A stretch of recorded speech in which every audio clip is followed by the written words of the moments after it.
10-Minute Murder contains depictions of actual crimes. What you are about to hear is real and violent in nature. Discretion is advised. This is 10-Minute Murder.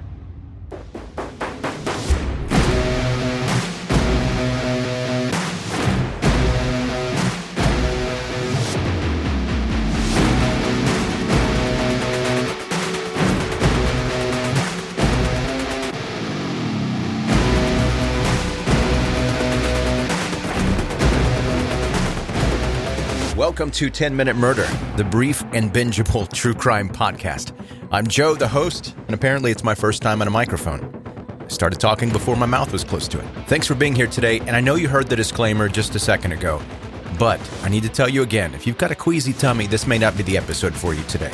It's gross. So anything past this point, it's kind of on you. Before I gross you out, let me take a moment to invite you to subscribe to this podcast if you have not done that already. If you're brand new and have never listened before, first of all, welcome. Glad you're here. And I hope after today's episode, you like what you hear and you'll stick around and subscribe and become a regular listener.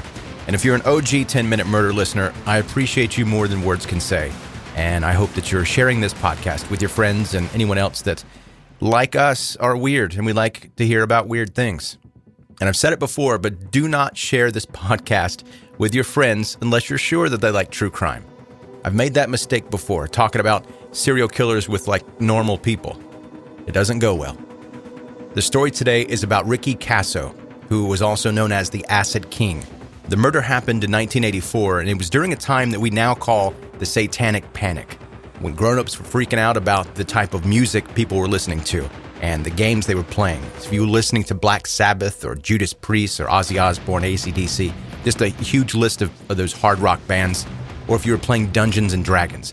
People thought you were going straight to hell. So keep that in mind as you hear the story today. This is Ricky Kasso Jr., the Acid King.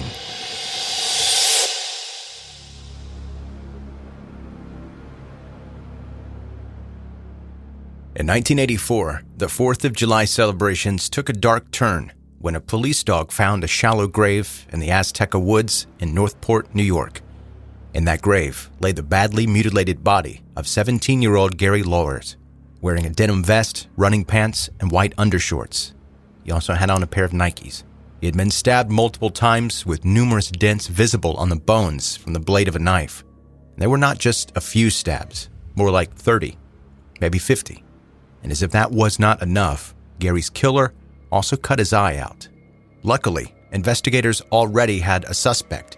Gary's body had been found thanks to an anonymous call to the police that gave information about the murder, the location of the body, and the alleged person behind it, Ricky Kasso. Richard Allan Ricky Kasso Jr. was born March 29, 1967, in Huntington, New York. He was the son of a high school history teacher and football coach, and the big brother of 3 younger sisters. Ricky's father once described his son as, quote, model child and a young athlete. But as soon as drugs came into the picture, Ricky's life changed. He changed. Ricky's strict disciplinarian father did not have any tolerance for his son's new hobby. And so, Ricky ran away from home as a young teen, living on the streets of Long Island and sleeping in the woods, cars, garages, backyards, and houses of friends. Sometimes even in the sewer trench at the Port Jefferson Railroad Station. There was no stability in his life, other than the continuous usage of marijuana, hashish, PCP, and LSD. Ricky actually enjoyed drugs so much that he even started to call himself the Acid King. Most of the time, Ricky kept it all for himself, but every now and then, he dealt drugs in the Northport area. However, drugs were not Ricky's only obsession. By the age of 17, he had found the world of black magic and Satanism after reading Anton LaVey's Satanic Bible. His former classmates said that Ricky would go to cemeteries and hang out, smoke 10 bags of angel dust, and try to get in touch with the devil. Once, he even drove to the Amityville Horror House to celebrate a German pagan feast that I'm about to attempt to pronounce with complete certainty that I'm going to say it wrong. It's called Walpurgisnacht. Ricky made his dark interest very clear to everybody. One time, he walked into a roadhouse with a pocket knife and started carving something on the wooden beams. When he revealed what he had written, it said Satan, spelled S-A-T-I-N. Of course, it was clear what Ricky was trying to carve, but his poor spelling caused everybody to start laughing. People were teasing him about it and how he always talked so highly about Satan stuff, but he couldn't even spell it right. Ricky's life continued the downward spiral. At least once, he tried to get help for himself and was, on one occasion, involuntarily committed to the South Oaks Hospital because of his drug addiction. During his time in South Oaks, Ricky tried to escape 5 times and even tried to hang himself with a sweater in the shower. Finally, he changed his tactic and started to tell the doctors what he thought they wanted to hear.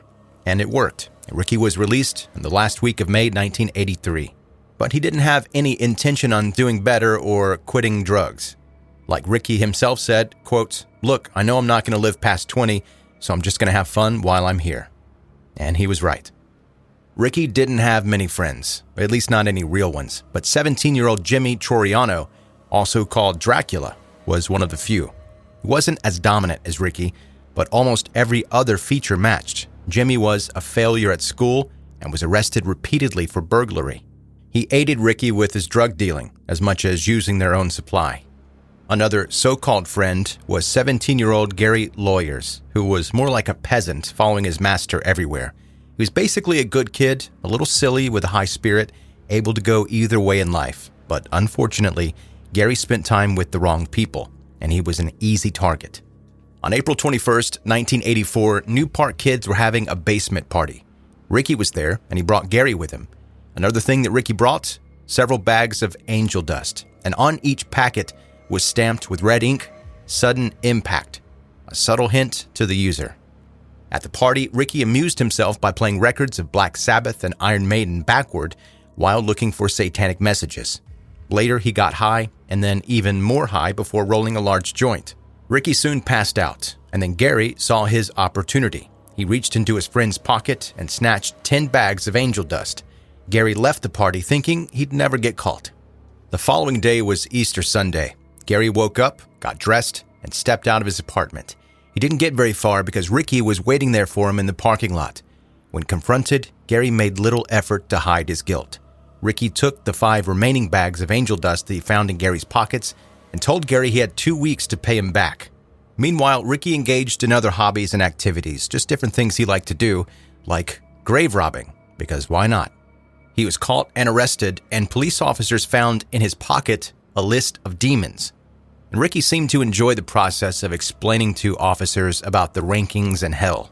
However, there was no actual evidence that Ricky had stolen something from a grave, and he was given a lesser charge of violating the public health law, and his court date was set for June 18th. He was free to go. By mid-1984, Ricky continued to spiral deeper into his dark obsession and drug use, and his patience with Gary was coming to its end. He'd eventually gotten some money from Gary's mother, but all that mattered was Gary still owed another $20. It was time to take action. It was June 19th, 1984, and the school year was ending. Gary was looking for forgiveness that evening. It was finally time to make things right with Ricky after 2 long months. Gary had been thinking about his life and decided that he was going to leave Long Island and possibly join the army. But before that, he wanted to see Ricky. Ricky was doing drugs that night, per usual. He'd invited Gary to join the party, and the two and some other friends got themselves as high as humanly possible. Then at some point, Ricky said, "Let's go up to Aztakea and trip." Gary hesitated. He had other plans, but eventually agreed after Ricky promised he wouldn't beat him up. But Gary didn't know Ricky had other plans. Something much worse. When the group entered the forest, there was no light, no sound, and only a few crows flying above.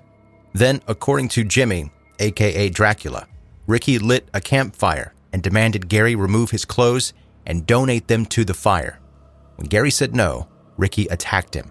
While the others watched, Ricky bit Gary's neck and stabbed him over and over.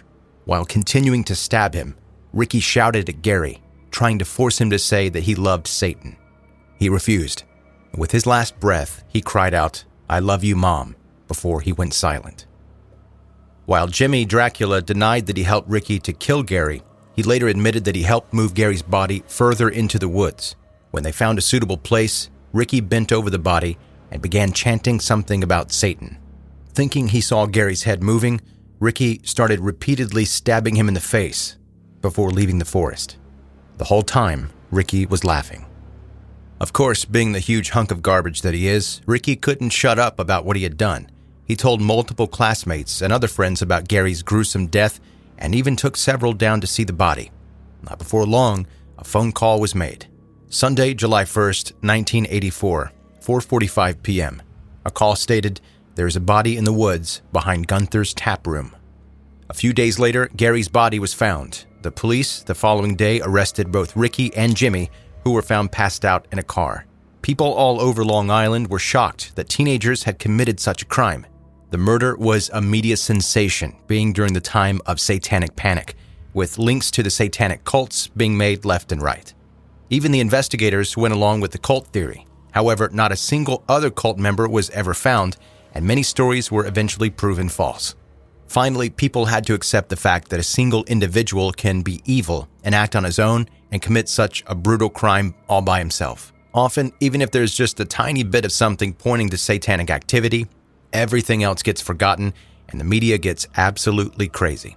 But Ricky, Gary, and Jimmy were all troubled teenagers with heavy drug use involved. Drug addictions can be scarier than satanic cults. Unfortunately, the only person who could have told us about the true motives behind the murder is not here anymore. 2 days after his arrest, Ricky Kasso hanged himself with a bedsheet in his jail cell on July 7th, 1984, taking all of the answers with him. Jimmy Troiano, aka Dracula, was later charged as an accomplice in the crime, but was ultimately acquitted in April 1985. His lawyer argued that the teen was so high at the end of the night and during the murder, didn't even know what was real and what was not. A convenient excuse.